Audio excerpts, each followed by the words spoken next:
హల్లెలూయా. దేవునికి స్తోత్రం కలుగునుగాక. ఒకసారి అందరూ హల్లెలూయా చెప్దామా?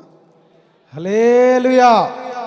మరి ఈరోజు దేవుడు నాకు ఇచ్చిన ఒక అవకాశాన్ని బట్టి గత కొన్ని సంవత్సరాల క్రితం ఈ ఏఐసిసికి మా నాన్నగారు కూడా ఎంతో సహకరిస్తూ, నాకు తెలిసి మా నాన్నగారు హానక్ గారు కూడా జైలుకి వెళ్ళే పరిస్థితి కూడా వచ్చింది ఒక క్రైస్తవ విషయంలో కూడా.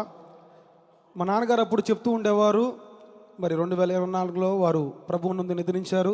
దాని తర్వాత దేవుడు నాకు ఇచ్చిన ఒక అవకాశాన్ని బట్టి మరి ఏఐసిసిలో నేను పాల్గొనడం, దేవుని యొక్క పరిచర్యలో నేను కూడా ఒక పార్ట్గా ఉండడం, ఇంత అద్భుతంగా ఈరోజు మనందరి కొరకు ఈ ఏఐసిసి అనేది ముందుకు ఉంటూ అనేక విషయంలో సహకరిస్తూ, ఇక ఈ రీతిగా ఈ క్రిస్మస్ దినాన్న మరి క్రీస్తు యొక్క సువార్తను, ఆయన యొక్క గొప్ప జననముని మనందరికీ ఈ రీతిగా ప్రకటిస్తున్నందుకు ఒకసారి బిగ్గరగా దేవునికి చప్పట్లు కొడుతూ ప్రభుని బిగ్గరగా స్తుతిద్దామా? ఆ రీతిగా దేవుడు మిమ్మల్ని అందరినీ దేవుడు దీవించి ఆశీర్వదించునుగాక. ఆమేన్. థ్యాంక్ యూ బుజ్జిబాబు గారు. 60 సెకండ్లు, 60 సెకండ్స్. Thank you sir.